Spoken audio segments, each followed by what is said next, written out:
Dear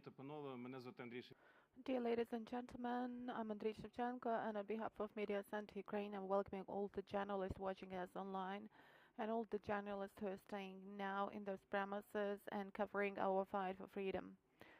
Today is exactly a month since Russia's invasion took place. At 5 o'clock a month ago, Ukraine woke up to rebuff the enemy, and the whole world got awakened to realize what the threat is that it now faces.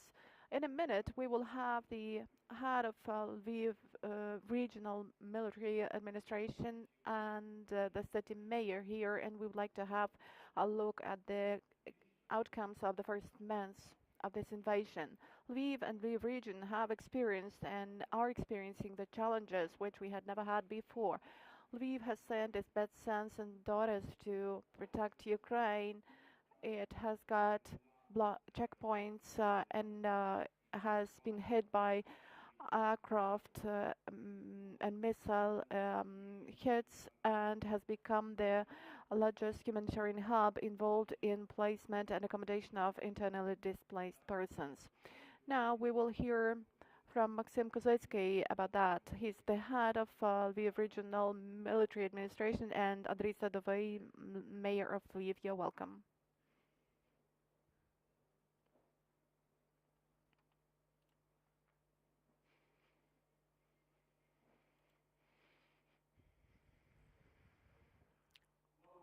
Glory to Ukraine. It's already a month. Please speak to the microphone. It's already a month of the war.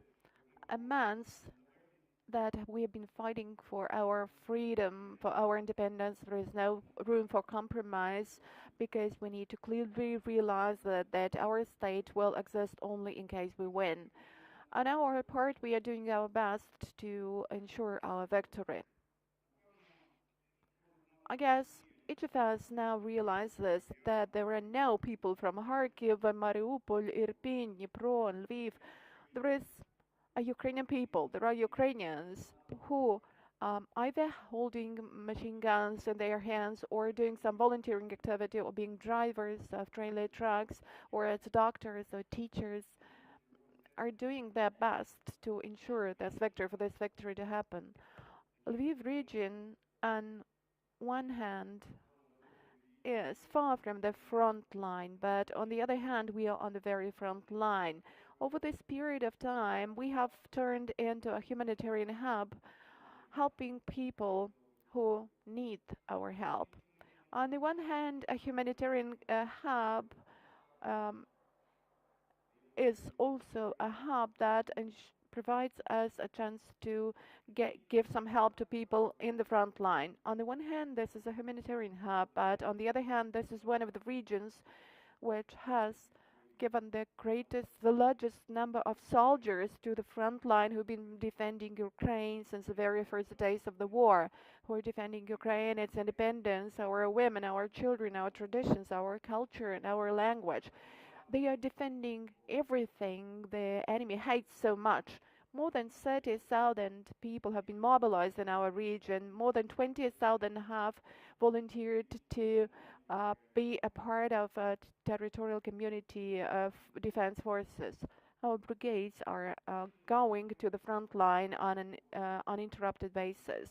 We have also established the humanitarian hubs work, and more than 250 tons of freight have been sent to Irpin, Bucha, Mykolaiv, Kiev, Irpin, to Donetsk, Luhansk, the Zaporizhia regions, Dnipro. More than 9.5 thousand pallets of food, more than 4.5 pallets of industrial commercial goods, more than 500 pallets with sleeping bags, blankets, and 18,000 packs with drugs. This is a great job which is being done by people in our region, done by volunteers, local businessmen, public charity organizations, churches, and we are really grateful to all of them for this. this is a great contribution into our victory. 1.3 million meals have been cooked by local restaurateurs with the support of NGOs, of foreign organizations, of simple, ordinary people, wholesale organizations, retail organizations, and they are cooking this food on a daily basis for the people who are in need of it. More than 600 children who are orphans or um, don't have their parents have found some accommodation in Lviv region. More than 400,000 people, no matter how strange it seems, are displaced persons, internally displaced persons. This is according to the statistics of the World Organizations. Before us, these are the people who are badly in need of help. We are happy to see them here. We are welcoming them here. These are the people who require some assistance, some help, and we will do our best to really provide our assistance to them. More than 1,100,000 people have crossed the border of Ukraine, to be more specific, Lviv region and Poland. We tried to somehow warm them and to help them the way we could, and we hope that people will come back to our land. We're doing all we can for Lviv region to stay this humanitarian hub, and for Lviv region not to only to be able to provide assistance to people, but also to provide jobs. Our goal now is to relocate as many companies as only will be possible, and currently we are considering more than 200 applications, and about 20 companies have already been relocated to our region, and we hope that they will stay here. We are inviting all the people to come here to develop their businesses and to give jobs to the people staying here now, for them to see some future. We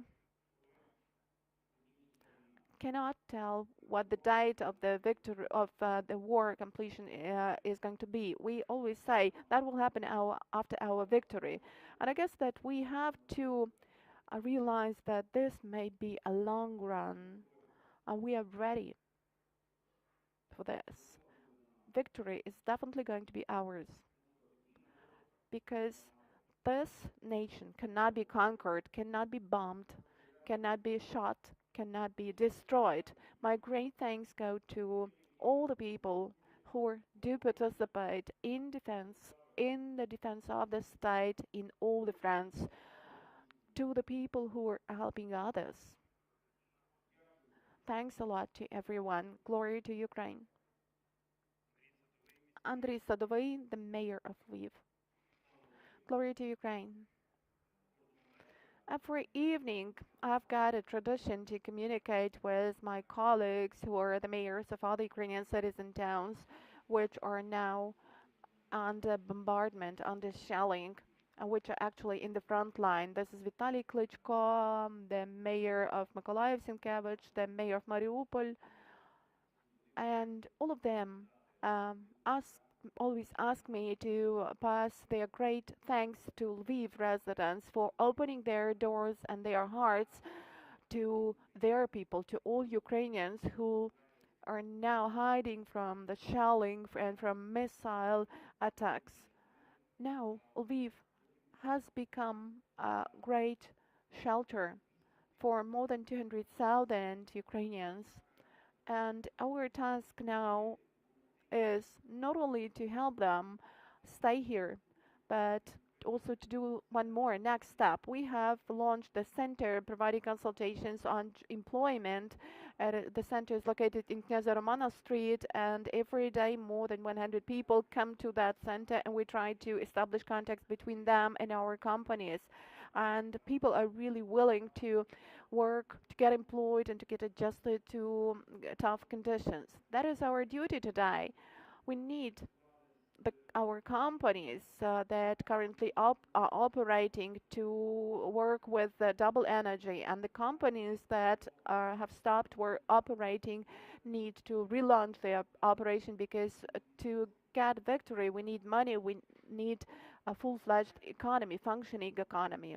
You know that in Lviv we have also relaunched this online studies in our schools, and more than 2,000 children, Ukrainians who have come from other regions have got registered for this online studies, which means that the city keeps living.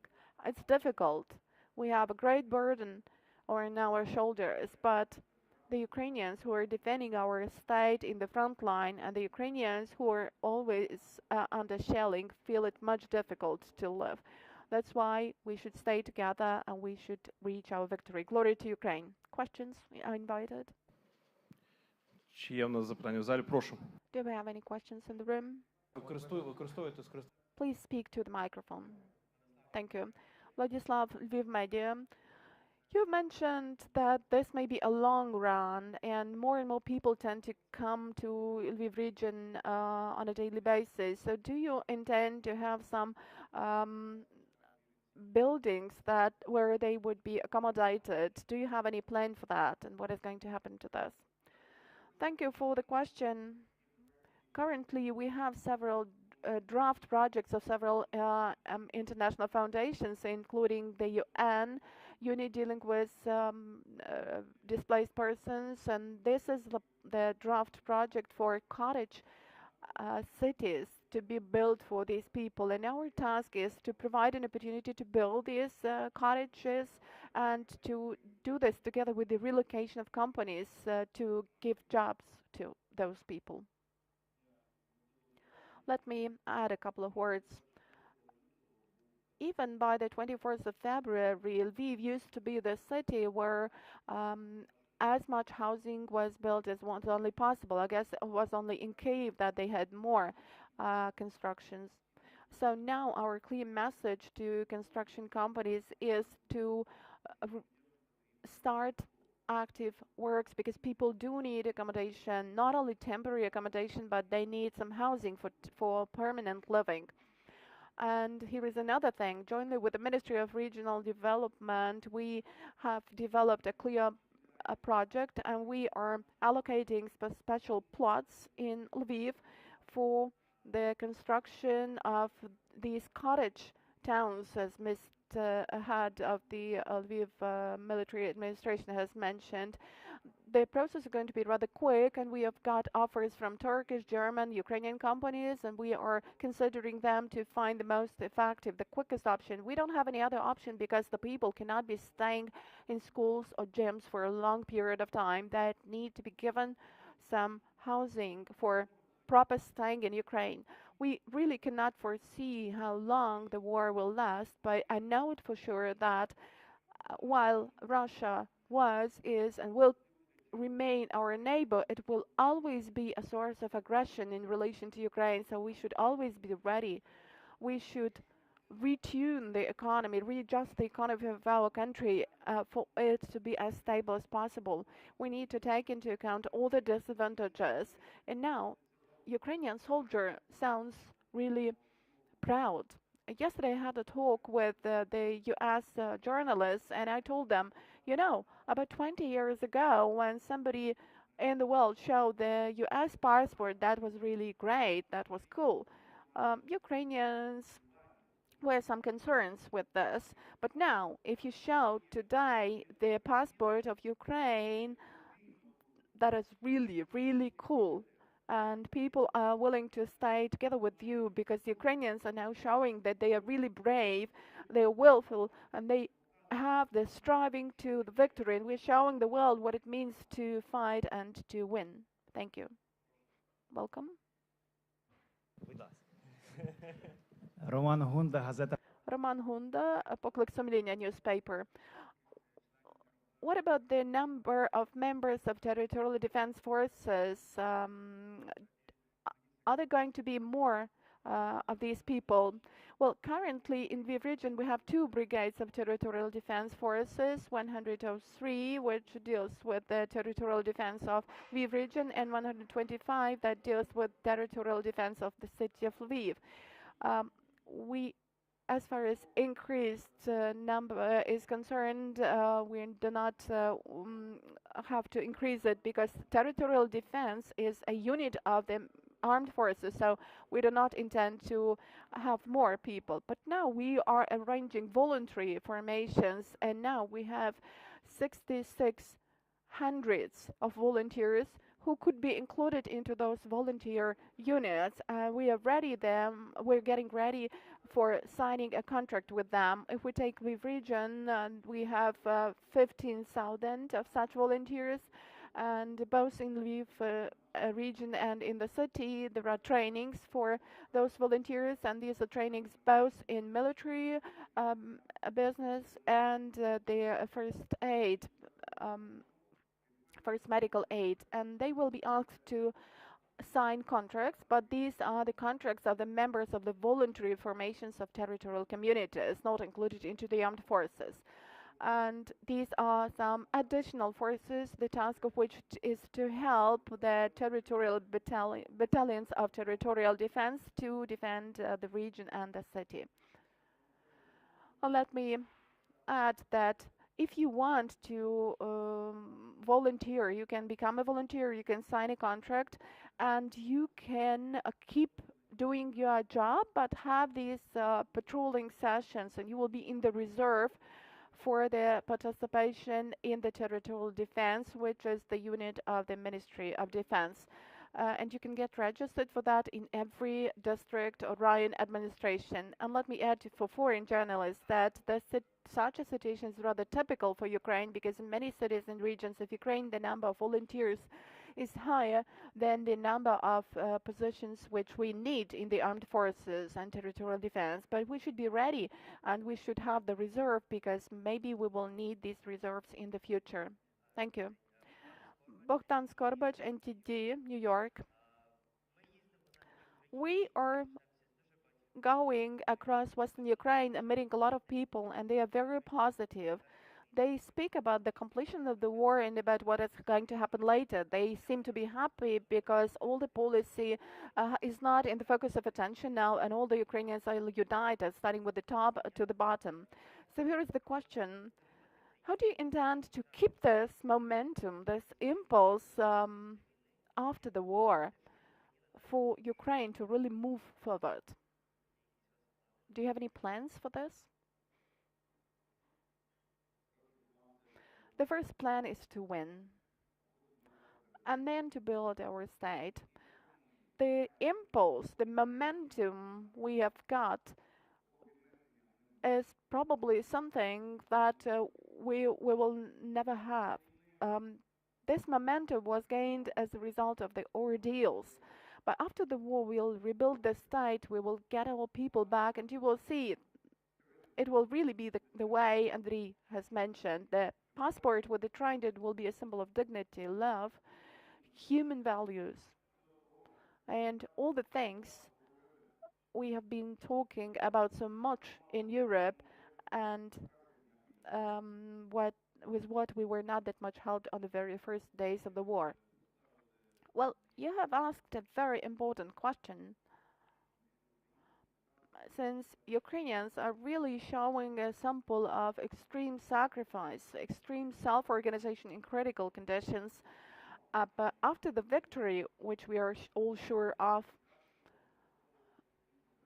with victory sometimes comes a coming down element, and we will need to keep the tempo, to keep the space, because again I'm stressing it that Russia used to be, is, and will keep being the source of aggression against Ukraine.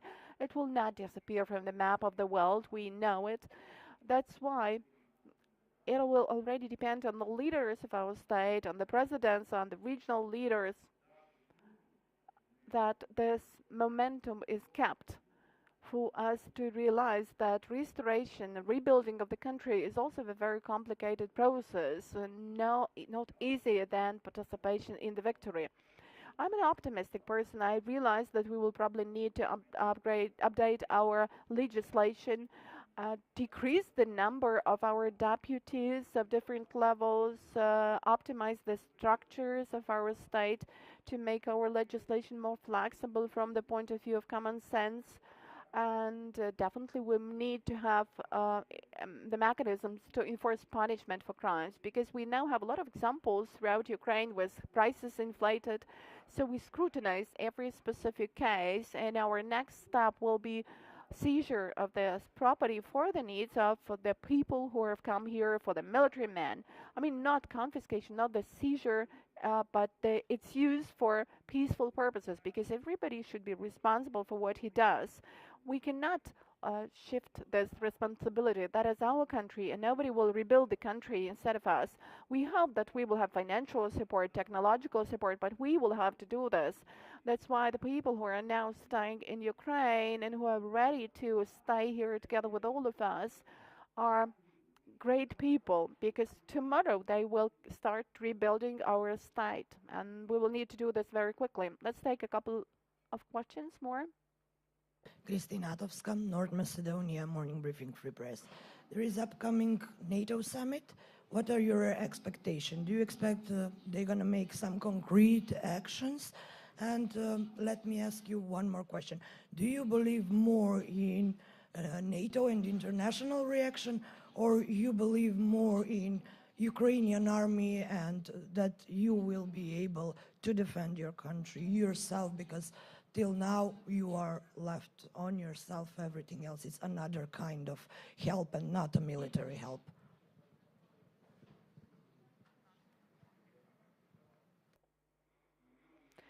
Whether we trust in international help, yes, we do. Whether we trust in the Ukrainian army, we trust even more in the Ukrainian army, because it is the Ukrainian nations and the Ukrainian soldier that is defending the country. Not because they trust in NATO, but because they trust in their own nation, in their own land. They love their land. And they trust that if we don't do this, nobody is going to do this instead of us. Whether we trust in NATO, yes, we do, but we expect from NATO not half decisions, but absolute support. Not only in terms of humanitarian convoys, but with weapons as well. We are waiting for the tools to get our victory quicker.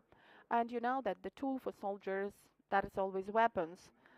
The pilot has his own tool, which is the aircraft, and the tank operator has his own instrument, which is the tank. And the tool of the Ukrainian nation is the trust in our own forces and our own power. And we are waiting for absolute support from NATO, not half decisions.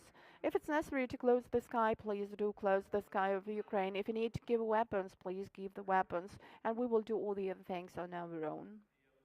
And let me add that we are waiting for the final press conference of the Secretary General of NATO at about 4 o'clock. And here is the question. Tonia Mastrobuoni, La Repubblica. I will pose a question in English. So could you update us on the situation of the saboteurs? Because this morning there was circulating some photos about a saboteur, a Russian saboteur who was killed near here in Lviv. If it's true, if it's a fake news, and so on. Second, could you go over again the numbers? Because at the beginning you said like 20,000 volunteers in the territorial guards are since the beginning of the war, if I understood it rightly. Then you corrected and you said 15,000. Could you go with us a little bit more into the numbers of volunteers? Because I also met people who said we're not in the territorial guards, but we will join it eventually. So what do you know also about these people who are ready to join if the war comes east? And third question, if I may, how concerned are you about the involvement of Belarus in the war at the moment? Thank you. So I can neither confirm nor refute the information concerning your first question. We don't have the final answer. As far as the volunteering territorial units are concerned, the contracts are under signing, and we can only say how many people have volunteered, have come. Their contracts have not yet been signed. So the figure is more than 15,000 for the region and more than 6,500 for the city of Lviv. So all in all, this is more than 20,000 of people who have volunteered to become members of those volunteering patrolling units. As far as Belarus is concerned, of course, we are concerned about this, about its possible involvement, but our task is not to have concerns, but to get ready for all possible scenarios, and that is what territorial defense of the region is doing. We are getting ready for any scenarios. Hello, Roch Kowalski, Polish Radio RMF FM. Pozwolę sobie zadać pytanie po polsku. Wiem, że pan mer mówi. Od 2 dni...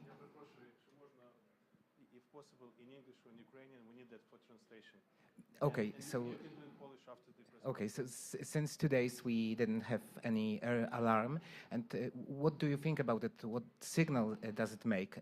Is it the signal that the Russian troops has no more power to attack Western Ukraine, or is this still not a purpose of a Russian army?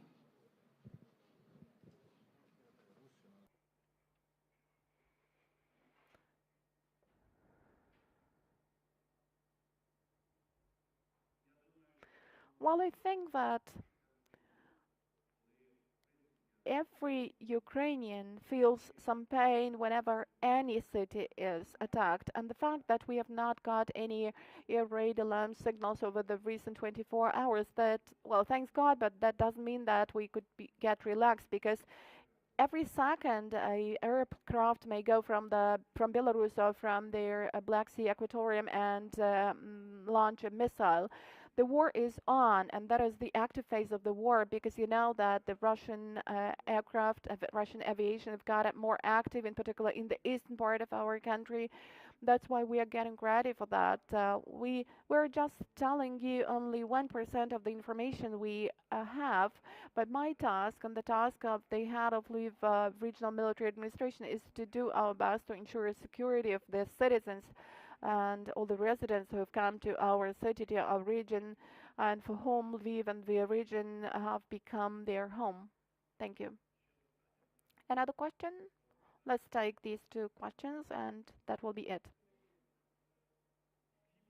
Could you please tell us whether you will have any specific schemes for like specific benefits for displaced persons to to buy accommodation and housing here? Well, it depends on the state. If these programs are approved by the state, that will be realistic. But so far, we just have open offers from international organizations that are ready to finance construction of temporary accommodation. We need to consider the best options for such projects and the part that they could finance. I think that the state now has only one priority. This is getting the necessary weapons, because the more high quality weapons we have, the quicker we're going to drive the enemy away from the land, and we will have fewer displaced persons. These are the parallel things. Daria Kucher, твоє місто. Obviously, what is happening in other cities of Ukraine is affecting the ecology of the whole of Ukraine. Do you have any changes in terms of the eco situation? Because Lviv residents claim that there is a lot of dust here. And are you generally measuring the quality of the air? Well, a very important issue which we have not covered. You know, in the period of the war, there are people who are still burning grass. Probably they have not yet realized that any fires resulting from bombs and shelling and missiles, that's enough for us. So I'm once again urging everyone to stop burning grass. If you want to burn anything, go to the front line and burn the enemy, and that will probably remove the issue of certain eco problems and air pollution. So here is my appeal to all of the residents. Of course, now we have worse and deteriorated air quality, and this is also related to this burning of grass. Well, by the end of the day, we may give you the figures provided by our meteorological stations during the measurement. And please, here is one more question. From the Spanish newspaper El País.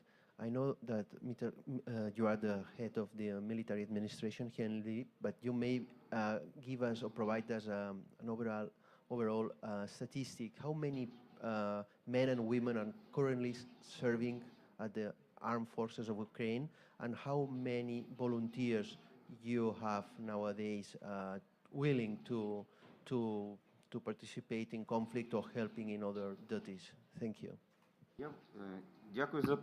Well, thank you for the question. I have the information for Lviv region only. So more than 30,000 Lviv region residents have been mobilized to military units, and more than 20,000 people have volunteered to be members of the voluntary territorial community units. And here is another question. Alyssa Nadworny from NPR. This question is in English. Can you tell me a little bit about the situation of the schools here in Lviv? We've seen reports that about 11,000 displaced students are here registered for school. Can you tell me just a little bit about schools and children?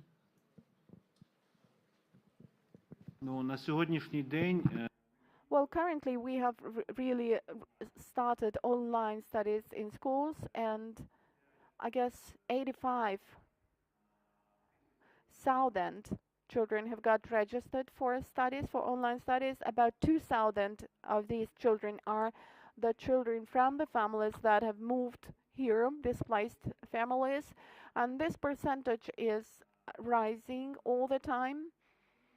They may also study from the school premises where they are now accommodated, because you know that we have rebuilt all the schools for displaced persons accommodation, and well, not only schools, all possible municipal facilities. We have about 500 educational and cultural institutions that have been requalified for accommodation.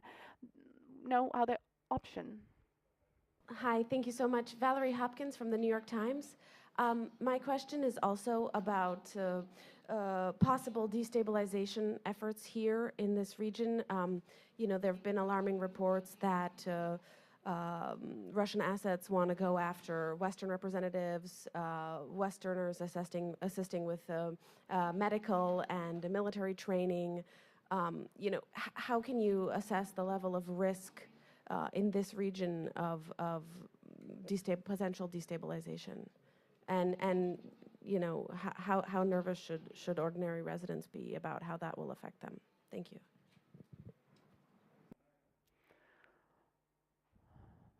Well, you know, if we speak about Lviv region, we need to understand that this is the region within the state of Ukraine, and Ukraine is at war. How could we ensure safety? We need to do our best for people to stay safe, to have a place of accommodation, to have some food, to have an opportunity to go to the workplace, and to see that at the end of the month they will get their salary. Whether we can guarantee no destabilization here and safety during the war, probably no. But can we do our best for people to stay safe and to feel safe? Yes, that's what we are doing. We have all the critical infrastructure in place. All the critical infrastructure facilities are under permanent monitoring and surveillance. We provide humanitarian aid. We do everything we can to help the territorial defense forces, and we try to organize our work for people to really feel as safe as possible in Lviv and Lviv region. We have undertaken the humanitarian mission to provide not only the people who have come here, but to provide the people who are in the front line with everything. But that doesn't mean that we are not ready to take weapons into our hands if there is an urgent need for that. Have you foiled any plots or discovered any such plots? There are so many rumors going around, but I'm just wondering if you could, I know you can't give the specifics, but have you discovered any such people with such intentions? Well, you know, in the first days, we had more than 15,000 addresses made by people to law enforcement agencies concerning possible sabotage groups, special marks, special car plates. But now the number of these addresses has gone down, and we get about 1,500 addresses a day. Law enforcement agencies are working with 100% of addresses coming from people concerning sabotage and reconnaissance groups. Definitely we work with these appeals. Of course, we have detained some of them. But, you know, a saboteur is not necessarily a person who has been caught with a machine gun. That is also a person who may do some intelligence work. That's why these cases are within the mandate of the Anti-Terrorist Center of the Security Service of Ukraine, and the Security Service has complete information, but definitely it will not disseminate this information in public. And here is the last question. When you're asked what slides are the most memorable, what pictures are the most memorable for you from the first months of the invasion, what will you recall as number one? Well, I guess the empty eyes, the shallow eyes of people, of children, leaving carriages at the Lviv railway station. There were thousands of them there. On the other hand, probably the people who on the very first days of the war at the railway station were trying to somehow get into the carriages, is sticking to the end of the carriages, trying to leave Lviv. I guess that this is the greatest memory, the greatest first impression I got from the war. Andrii?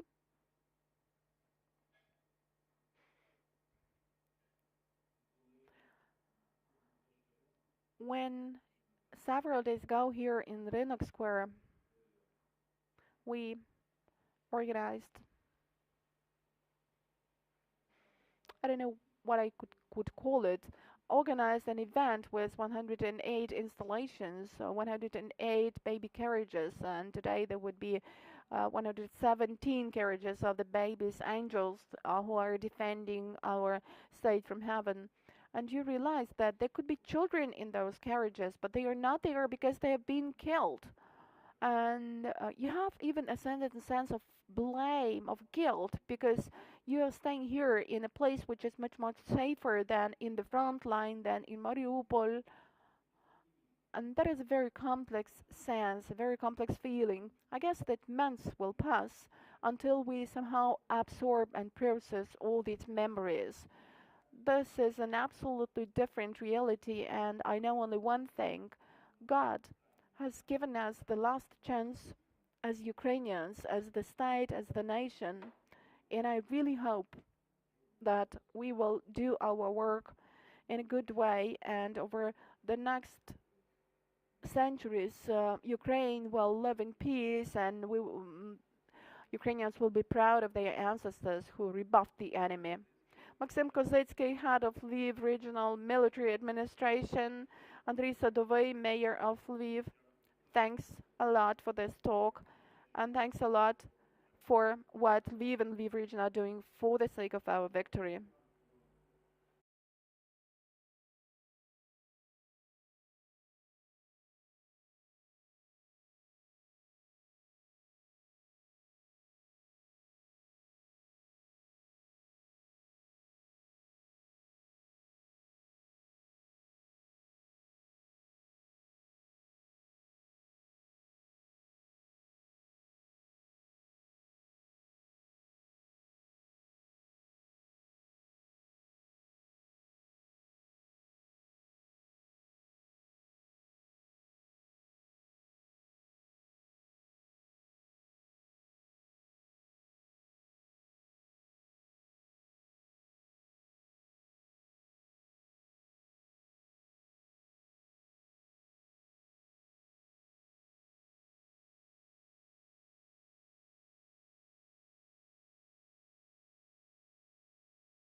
And at this briefing, we would like to focus on the issue of cooperation between the Ukrainian Customs Office and the volunteer movement.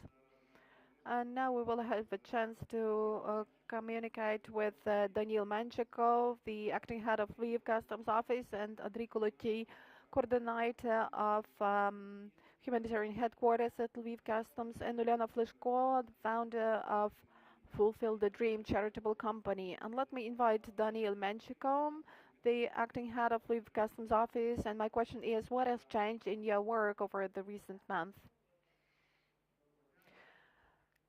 Good afternoon. So let's start with saying that it's already months since we have started defending our country, each in our own place. And for months, our customs officers have been working in the tough working mode, because on the one hand, Lviv region and Lviv Customs Office have become the gates through which a lion's share of humanitarian aid is coming from Europe, and on the other hand, we all know what an intense flow of displaced persons we had in the first weeks of the war.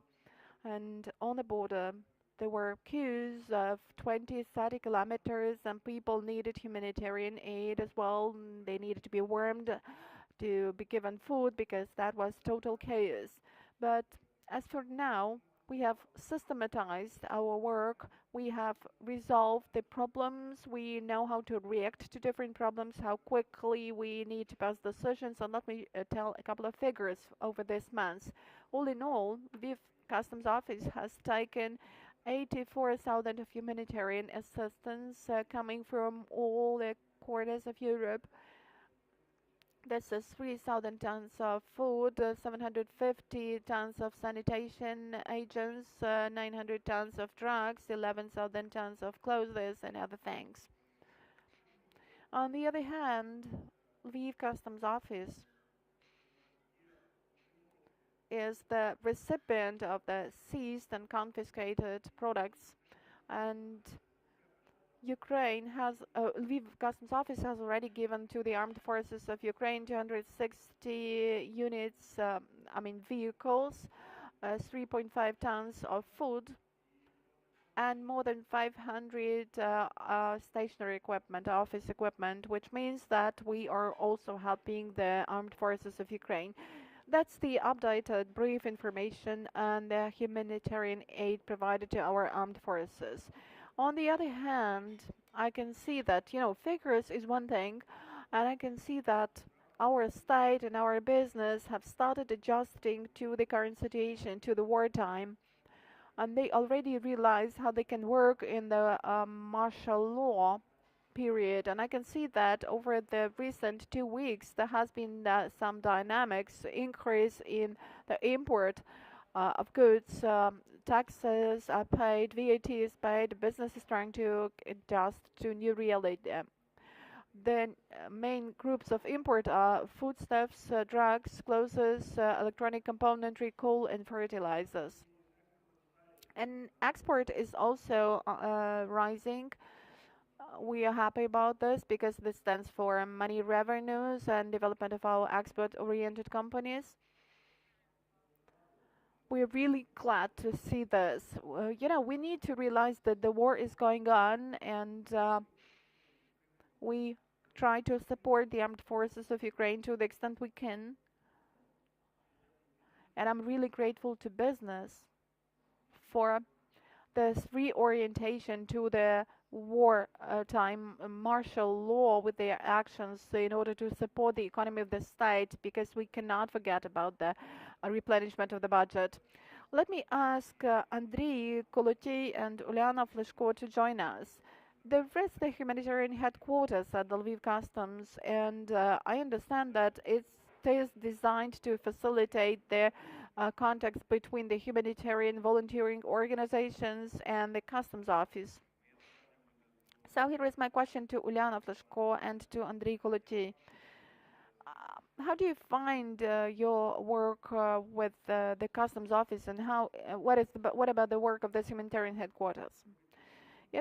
On the second day of the war, that was Friday, right? And Lviv Customs Office realized right back then that we need to readjust our operation, and we needed to understand who would be administrating the whole process of humanitarian aid provision, and we realized that we need to take quick decisions not to repeat the mistake we made in 2015. That's why on the very second day of the war we decided to establish humanitarian headquarters out of our customs officers. These were customs officers giving calls and responding to calls given from abroad who were helping to provide with this humanitarian assistance. And they were providing information, methodological recommendations how this could be done. On the third day, we already got volunteers, lawyers, and those who are well aware of the customs business, brokers who know how to register all the documents. And already on the third day, we got a very powerful headquarters, and I think that Andriy will tell you more about this. Good afternoon. Well, our task at the beginning and our main goal at the beginning was to have some facilitated procedure for humanitarian assistance provision to Ukrainians. We have 5 hotlines. We had some communication in Facebook, and our team consists of the volunteers. Some of them are their employees of the customs office who have moved from the east, and they are now in Lviv, so we are working with them, and we coordinate our activity with Lviv Customs office.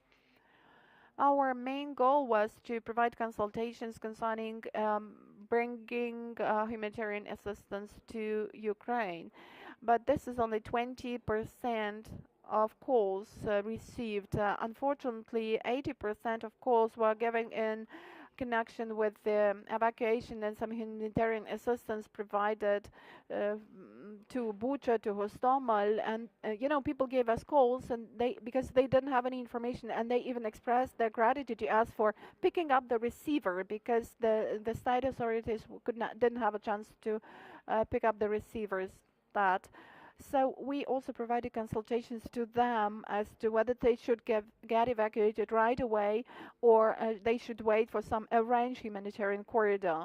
There were a lot of calls from Kyiv, from pensioners, and we provided drugs to them, to some of them, and using our personal contacts, and then we get some basic contacts that function there now. Because we have heard a lot that there are phone numbers, but nobody picks up the receiver. People are trying to give calls from the basement, from bomb shelters, and today I was given a call from Kherson region, and that is year 1933, because their cattle is being taken away, their cars are being taken away, they are not allowed to get evacuated, they don't have cell phones, and they don't understand what is going to happen in a week. That is a huge humanitarian catastrophe we are facing in the nearest future. The government has started passing decisions concerning facilitated procedure, accelerated procedure for humanitarian assistance, and there were 2 resolutions and several changes to it.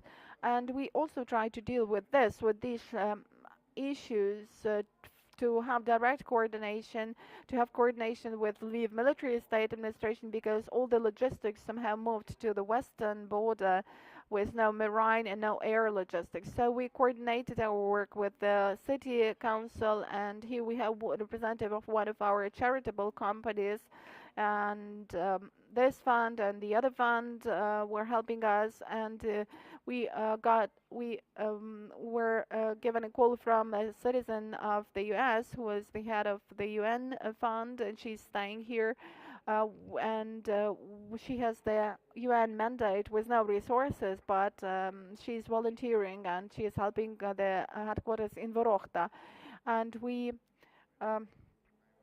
are helping her with other things, not only with food. So this is a sort of horizontal coordination, collaboration with both all the state authorities and volunteering organizations, and also at the beginning we coordinated our work with a large Made in Ukraine organization, where we also included the customs issues into our call center to support them. Uliana, how do you work with the customs office? Glory to Ukraine. I would like to generally start with saying the following. Here is some piece of information I can tell about our charitable company. We have been working for several years, and we had a different procedure. We had to wait not for weeks but for months to bring in some humanitarian assistance, because we had to coordinate it with the Ministry of Social Policy, and only after the convoy was acknowledged to be humanitarian we could undergo customs clearance and then give this assistance to people. On the very first days of the war, I was addressed by my partners from Erfurt. They brought they were willing to supply 5 trailer trucks. I didn't know how we could do this in the context of the war with the first attacks on Kyiv. Why do I mention Kyiv? Because there we have the Ministry of Social Policy. So having a contact with the head of Lviv Customs office, Daniil, I dared give a call to him, and I addressed him with the offer, with a suggestion for help, and I was really surprised that that was a very positive response right away. That was the first convoy that came from abroad. These were walkie-talkies, these were foodstuffs, these were drugs, and this freight was loaded to the cars that went to Poltava region and to Kyiv region. After that, we arranged a coordination meeting at Lviv Customs office and worked at the mechanism of common joint action. This enabled us to keep working with our partners from all over the EU. We can bring all this cargo, we submit the documents, and we bring this freight into the Lviv region's territory via green corridor, and then we distribute according to the needs. We are really grateful to the management of Lviv Customs office, because they have provided their warehousing facilities to us, because without their warehousing facilities we wouldn't have any place to locate the goods coming to Ukraine. At first, this was one warehousing facility in Horodotska Street where we accepted the trucks, and then we took the freight by cars and by vehicles. And the first 3 weeks, within the first 3 weeks, we really got a lot, and that's why they allocated another warehousing facilities and Konyushina Street. And therefore, starting with the beginning of the war, starting with the 24th of February, via our logistic hub, we have managed to bring in more than 600 tons of freight. These are drugs, these are food products, other things, hygiene items which are necessary for the territories with combat actions ongoing. What do we do next? We get their inquiries via local self-government bodies and official authorities, in particular regional military administrations, or we get the requests directly from military units or from hospitals that could later report on what they do with our aid. And then we make inquiries to our partners from the EU, and the countries of the EU have a chance to provide their freight to us.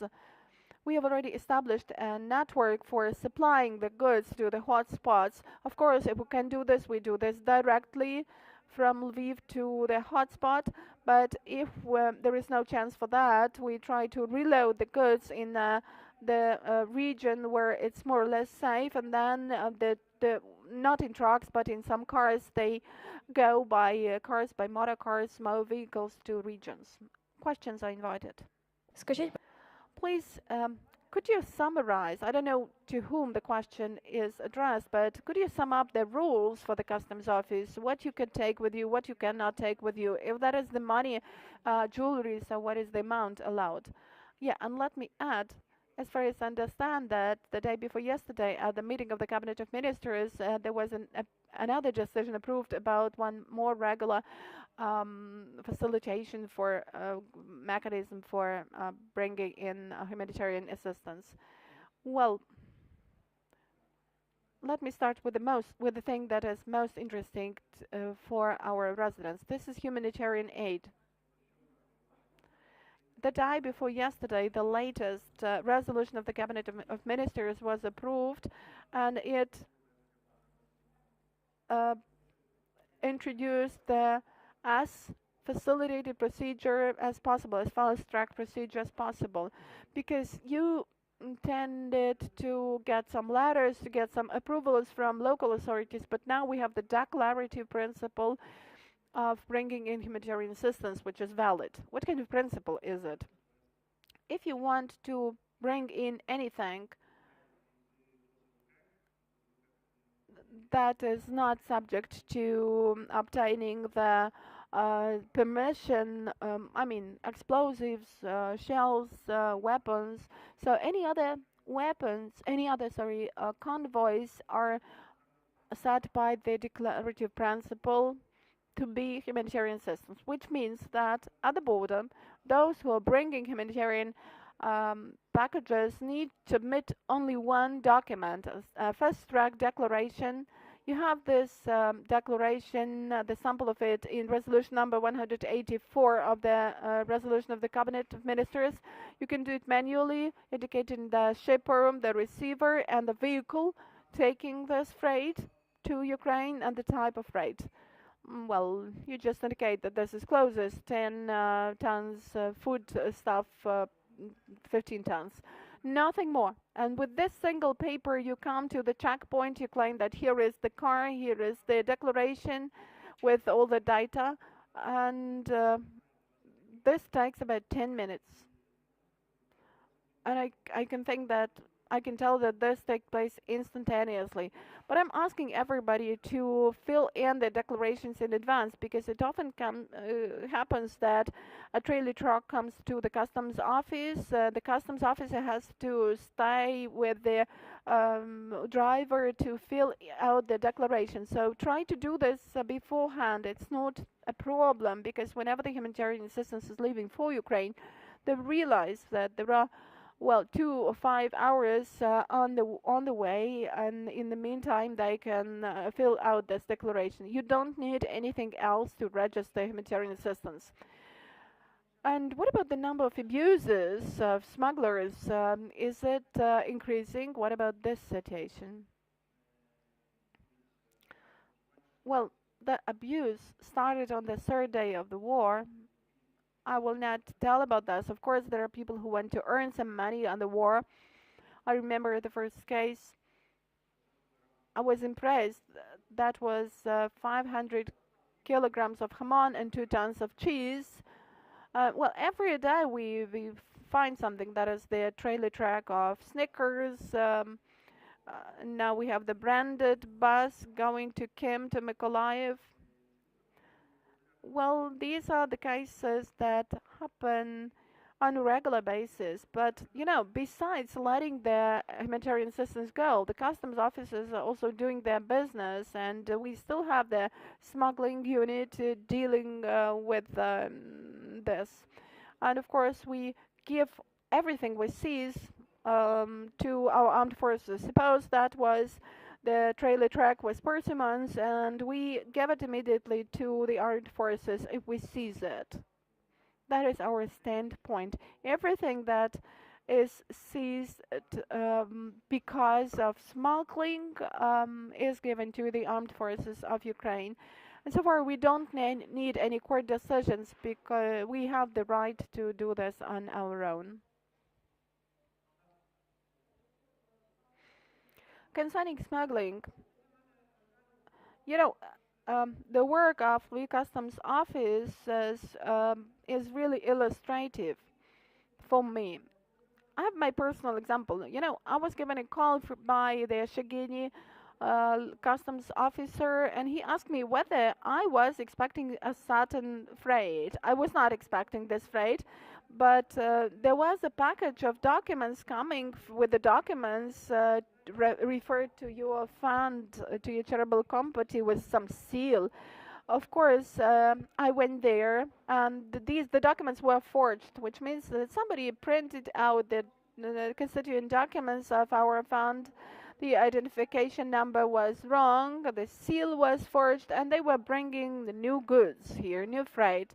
It is important that the truck was not allowed because the customs office knows that we uh, keep bringing such freights to Ukraine, but um, they found my phone number on the internet. They decided to check it, and thus they found that these are forged documents, and they decided to give those goods to the armed forces of Ukraine and to real people.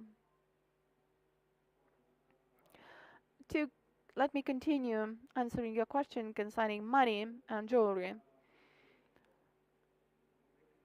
There have been several resolutions passed concerning currency taking abroad, and now we are in the conditions of the pre-war period. We can take with us abroad no more than 10,000. Otherwise, we have to provide supporting documents as to where from you have taken the money. These are the pre-war conditions. As far as simplified import registration is concerned, we have the resolution approved, but we are waiting for the adoption of the legislation changes in the customs and tax code. There will be considerable simplifications, but let's wait until the legislation is passed, the amendments are made, and I'm trying to provide regular information from my page and from the customs office page about the regulatory changes taking place, and the moment they are introduced, I will provide the information. Thank you. Daniil Menshykov, the acting head of Lviv Customs Office, Uliana Flyshko, founder of the Fulfill the Dream charitable company, Andrii, Kolotii, coordinator of Humanitarian headquarters at Lviv Customs Office.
And our guest is going to be Lyudmyla Denisova, the Commissioner of the Verkhovna Rada of Ukraine for Human Rights. Let me remind you once again that we will have a briefing with Lyudmyla Denisova. This is our ombudswoman, the Commissioner of the Verkhovna Rada of Ukraine for Human Rights. Lyudmyla, I would like to start with a piece of news published by Ukrainian mass media yesterday. We got the information that Russian invaders are kidnapping Ukrainian women and children from the occupied territories to Russia on a forceful basis. Could you tell more about this? Yes, we've got this information. It's really true that from Mariupol, Volnovakha, Stanitsa Luhanska, our citizens are taken on a forceful basis. They are kidnapped by the Russian invaders to the Russian territory, and I've got the testimony of the people who were kidnapped, and the people who with whom we had contact on the 20th of March, unfortunately, have lost this contact. What happens? They come to the bomb shelters on the left bank of Mariupol. That was an old lady, almost 92 years old, and a woman, a wife and a husband, 60 years of age, and they were forced. They and some people who were staying together with them were forced to go on a bus, and this lady was bedridden. She had to be taken there forcibly, and they were taken by a bus to Tahanrog. That happened on the 12th of March. And then on the 13th and the 14th of March, the representatives of the Federal Security Service were communicating, so to say, with them, demanding some evidence about the Ukrainian army men. And they said that they were just civilians willing to live in peace and quiet, and they didn't know anything. Then they were taken to the railway station and brought by train to Suzdal, Volodymyr region. There they were placed again in some premises, and on the 20th of March, that was the last point of our contact with them. But today, this is happening on a daily basis. And if we trust the Russian Federation, they have confirmed today their awful data that 402,000 people have been taken from Ukraine to the Russian Federation. 2,000. They are kept first in some camps in Donetsk region, and then they are taken to the Russian Federation using different means. And then the people who seem not to have any relatives in the Russian Federation are taken to the filtration camps. Those who agree to work get the certificate that they cannot leave Russia for 2 years, and the places are absolutely different. This is Omsk, Tomsk, and we have the evidence that people are also being taken to Sakhalin. This is definitely the violation of Articles 3 and 34 of the Geneva Convention about the protection of civilians during the wartime, and Article 9 of the International Covenant on Political and Civil Rights, and Article 5 of the European Convention on Human Rights. Let me try to understand the situation. If we speak about Mariupol, this is a besieged city, and because of the invaders, we have a full-fledged, full-scale humanitarian catastrophe. The invaders are creating problems for any evacuation of civilians from the city. They are firing at evacuation convoys and civilians who are trying to leave the city. That is connected with the risk to the lives of civilians, and at the same time they're kidnapping, taking our civilians on a forceful basis to Russia. Why is this happening? To create a propaganda picture, or are there any other reasons for that? Well, first of all, this is in order to create a propaganda picture, because the right bank part of Mariupol is the part which we all together trying to evacuate. But as far as the left bank part of Mariupol is concerned, we don't have any access to that part, and the invaders are creating those humanitarian convoys and taking civilians abroad to Russia, trying to show that, you see, Ukraine has left its civilians and we are trying to help them to take them to the Russian Federation on a forceful basis. People cannot tell anything. You understand? Elderly people and children cannot do anything about that. They themselves claim that they have taken away 402,000, and out of them, 84,000 are children. Either it's a propaganda picture and that's not true, I mean the figure is not true, but probably it's true. We are indignant about the fact that they are taking our people there and the people are in danger with no food, with no water. They have to sleep on some boards, like the family that provided testimony to us. They sleep in some kindergarten's premises, on some boards, plywood boards. And you understand, it's a bedridden woman, 92 years of age, and we don't know how many such people we have there. Here is the question from the audience.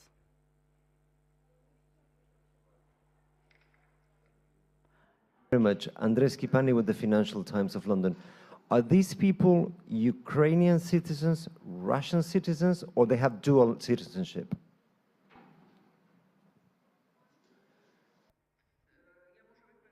Yeah, I may answer. These are the citizens of Ukraine who lived in the territory of Ukraine, which was government controlled. This doesn't mean that they are taking away the citizens who were staying in the territory that used to be under occupation. No, this is Volnovakha, Stanitsa Luhanska residents. The cities, the towns that were government controlled, that's why they're Ukrainian citizens.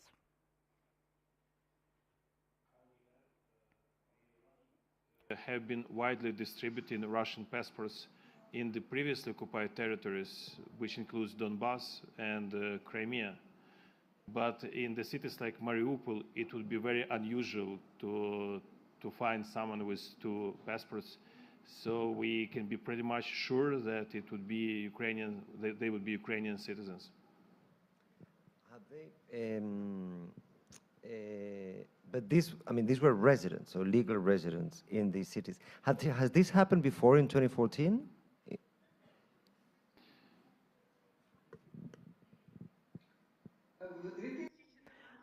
In 2014, at first, when it was only aggressive military actions, they made some attempts to kidnap our civilians and children, in particular, taken from some boarding schools or children's home shelters. But we coped with this situation. We got our citizens back in 2015 to Ukraine. But then, as Andriy Shevchenko has been rightfully saying, they were trying to give Russian passports on a compulsory basis to the residents of Ukraine that resided in the territories under temporary occupation. And it was before the pending election, because they had to participate in the election to the Russian Duma. And more than 700,000 of such passports were issued, were given. But that is a separate part. And now what they are doing, they are kidnapping people from the territory which was not occupied by the Russian invaders over these 8 years. This was the government, Ukrainian government controlled territory. And definitely these are our citizens, the citizens of Ukraine who lived in the free Ukrainian territory, in the part that was government controlled. Allow some time for the translation, and you can go ahead. Okay. Tonia Mastrobuoni with the Italian newspaper La Repubblica. Could you tell us again the exact figures? Did I understand well, 4,200? Or, and how many children, how many women are among them?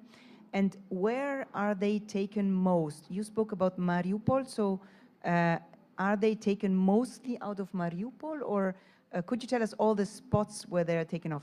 Second question, how are they treated by the Ukrainian government? So Is there a negotiation with Russian because they are considered like political prisoners?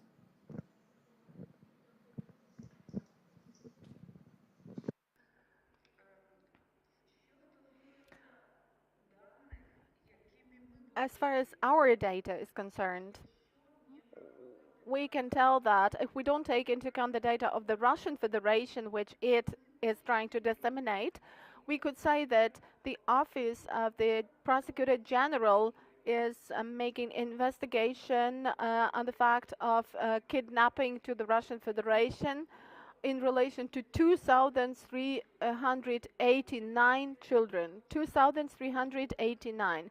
This is the figure which we know for sure, and the fact has been recorded and there is an investigation. But as far as the data disseminated by the Russian Federation is, they are officially claiming that they have taken from the Ukrainian territory, all in all, from Donbass and territory and from Ukraine, 402,000 people, and this figure includes more than 84,000 children. That is their data, the data of the Russian Federation, and we cannot state that the data is either true or false, but we can assume that they are really kidnapping people because we have the testimony of people who gave us calls and told that they are being taken somewhere. They informed about the places to which they have been taken, and they also tell that a lot of other people are staying together with them, and they are brought to different directions. For example, they had to leave the train in Suzdal. 30 people were left in Suzdal, but the other people went further into the Russian territory, and nobody knew what the point of destination would be. First of all, they are taken from Donetsk and to Donetsk and Luhansk regions from their territories which are now under occupation. This is Volnovakha, Stanitsa Luhanska, and Mariupol. These are the hotspots. We know for sure, and we have the data and the testimony of people that they have been taken from those territories. That's why I'm telling you only about the facts which I can confirm, for which I have some evidence.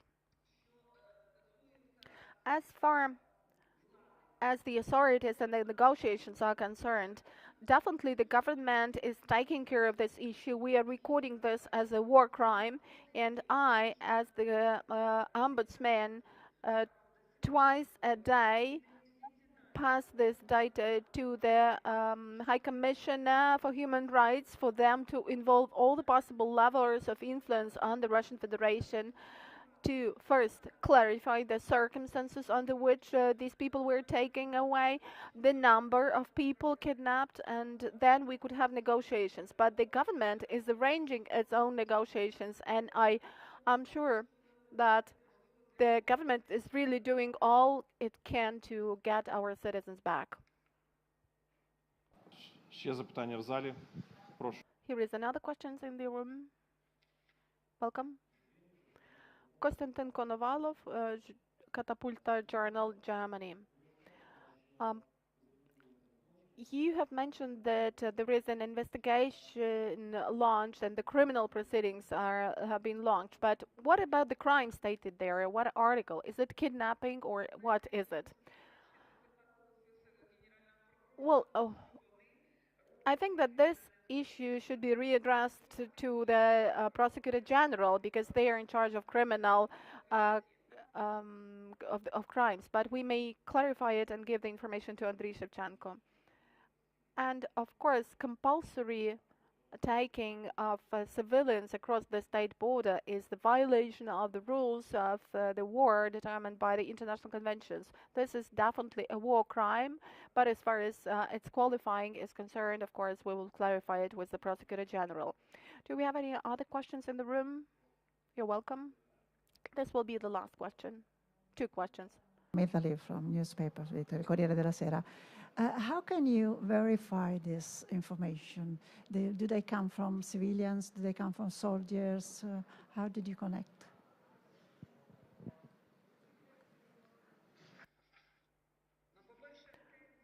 Well, first of all, the information I have includes their appeals of citizens to my hotline, the calls to my hotline, which we have in their uh, commissioner's office on a free of charge basis around the clock. People give us calls and inform about that. Besides that, I have the testimony of their relatives who were looking for them and then found out that they are now already in the filtration camps, first in Donetsk region where they were taken, and then in Tahanrog. And we have the evidence, we have the surnames of people, we have the addresses where they used to reside in the Ukrainian territory, for example, in Volnovakha, Mariupol. That is the testimony of specific individuals. But as far as the figure voiced by me is concerned, 402,000, this is the official information of the Russian Federation via its information media. Do we have still time for the last question? Yes. Welcome. My name is Mark Granina from the European Broadcasting Union here in Lviv. I would like to broaden a little bit the debate and basically based on healthcare. The World Health Organization just released a statement today talking about the past 20 days of war, having had 64 attacks on healthcare systems and infrastructure. That is 2 or 3 attacks per day, with 15 direct deaths, 37 injured, with 1 in 4 Ukrainians forcibly displaced and 1 in 3 internally displaced with chronic conditions. That might affect up to 18 million people. Can you comment on that on the basis of human rights, please?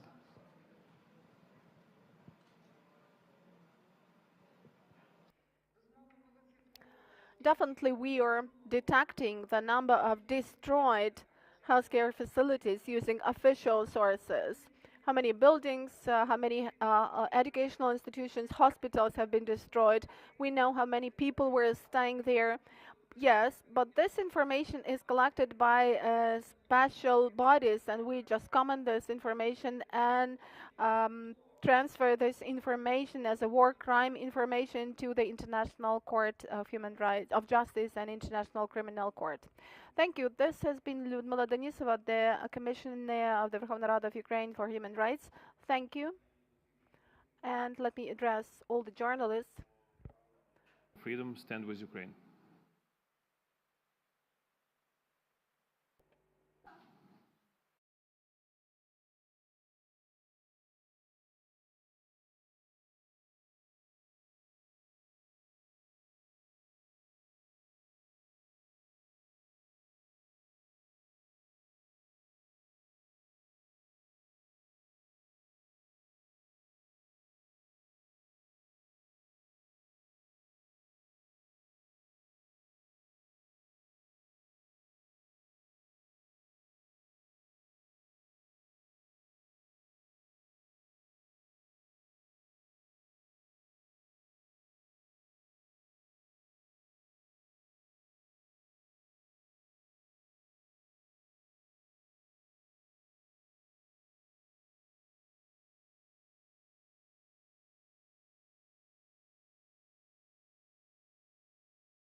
Місяць російського вторгнення і 9-й рік війни Росії проти України. Мене звати Андрій Шевченко, і від імені команди Медіа-центру Україна я вітаю всіх журналістів, які висвітлюють нашу битву за свободу.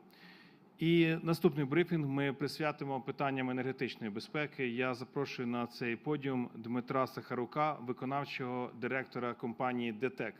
DTEK є найбільшим гравцем на енергетичному ринку України. Пане Дмитре, прошу сюди. Вчора в новинах ми бачили, що кілька співробітників And yesterday in the news, we have seen that a lot of people from the energy sector have got state awards.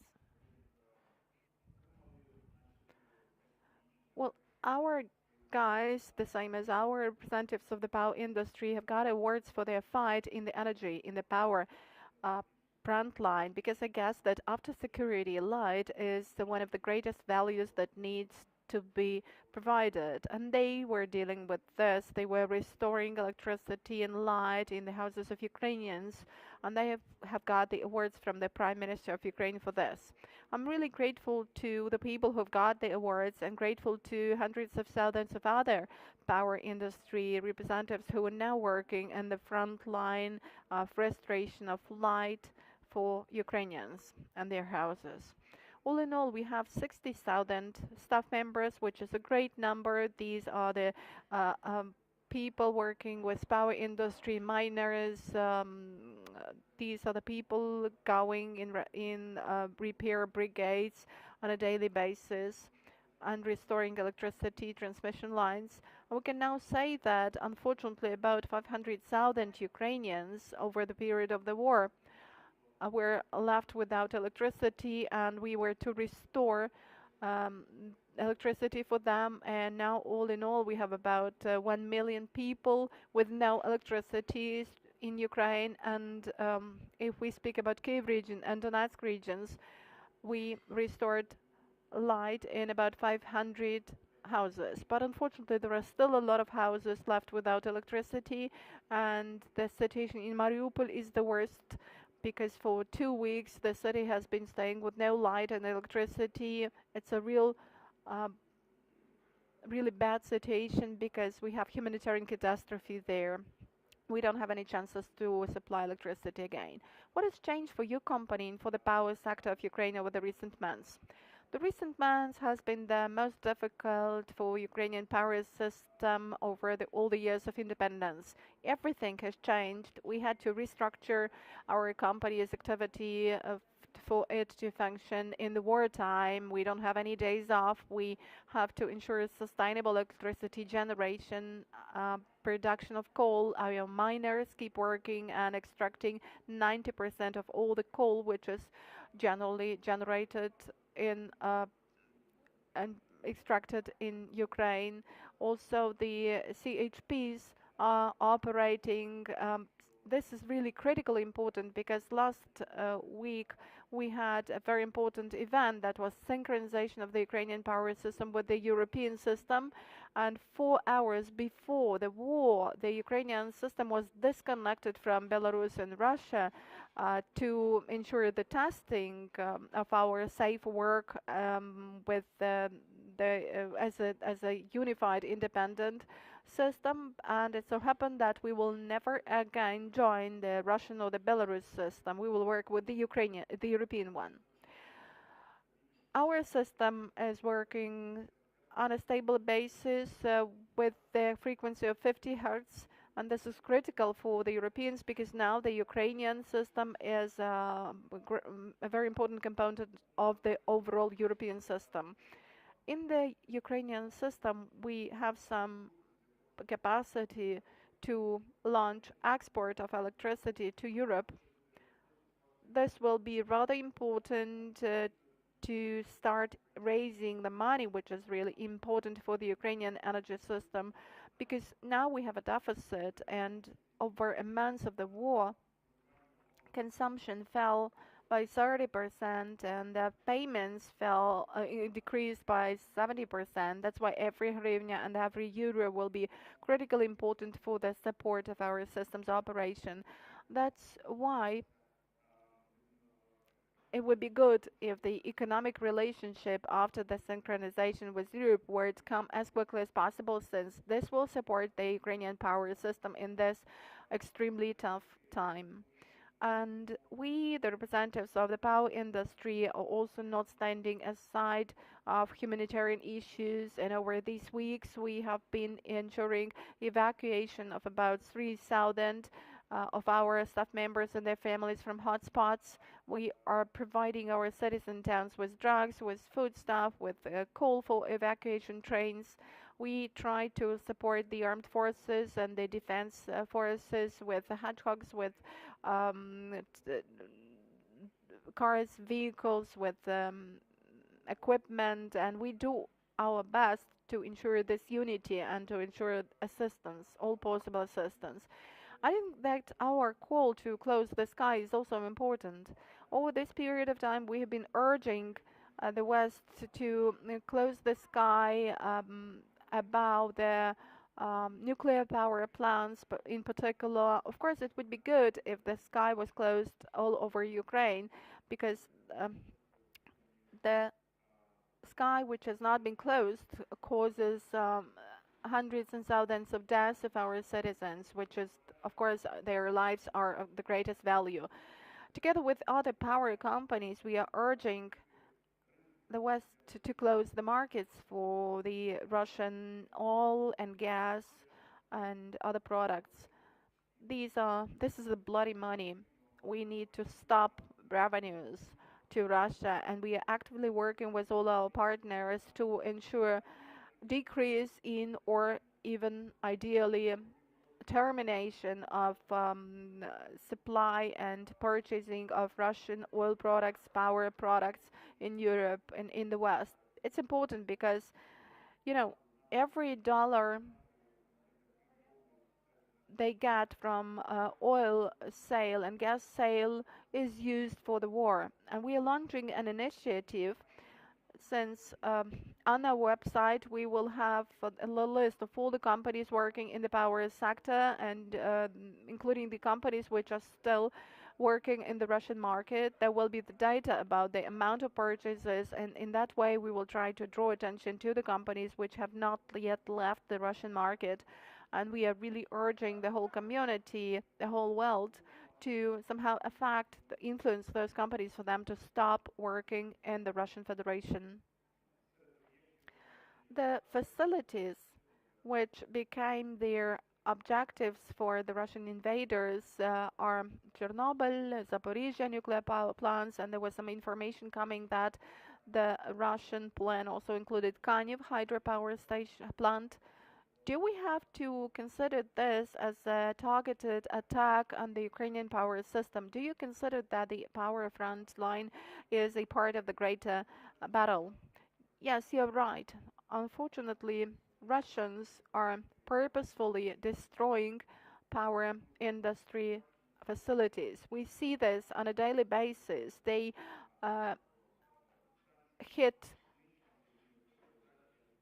transmission lines and power plants with missile attacks, with aircraft attacks like Chernihiv HCP, and the ways of fuel supply to CHPs have also been fired at.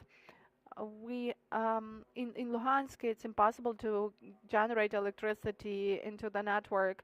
Zaporizhia CHP cannot be working without coal, and we cannot supply coal there because the railroad has been destroyed.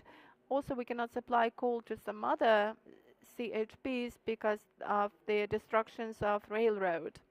If we speak about NPPs, well, it's some barbarism when there are artillery shellings close to one of the largest NPP of Europe, and there is a threat at Chernobyl nuclear power plant. Now we have about 11,000 substations throughout Ukraine which don't have any electricity, and of course we will have to do a lot of work after the war to restore the situation, to improve the situation. What do you tell your staff members? They have to work in tough conditions, and I realized that some of them really have to risk their lives to supply electricity to Ukrainian houses for our electricity system to power system to work properly. What do you tell your staff members? Well, we don't have to tell them anything. They are the warriors of light, as we call them. These are the people who literally bring light to Ukrainian houses. They are on their combat checkpoint. They don't know any extra words. They know what to do. All the squads we have, all the brigades we have, work with no doubt. And if it's necessary to risk one's life, a lot of them even don't think about that. They go to the place where, whenever it's possible to restore something. It's a difficult situation because you need to examine the lines, and now we don't have the corridors in both lines, and we need military men to help them. So it's very difficult to work because they have to stop their work whenever there comes any shelling. Unfortunately, the destruction is really serious. And if we speak about the transmission lines, it's not just about the transmission lines. You need to restore their wires, you not need to install the pillars, the support pillars, and all in all it will take about 2 or 3 weeks to rebuild one transmission line. They are really doing what they can. I'm grateful to them for this. I'm grateful to the families of these people, their parents or their sons and daughters who support them for them and understand that they need to go to their work. I think that any of us being in their place would feel some fear, and that would be not an easy decision, but people really do their job professionally, and I'm sure that they will keep doing this in a very professional way until we give light to every Ukrainian house. Thank you, Dmytro Sakharuk, DTEK Executive Director. Thank you.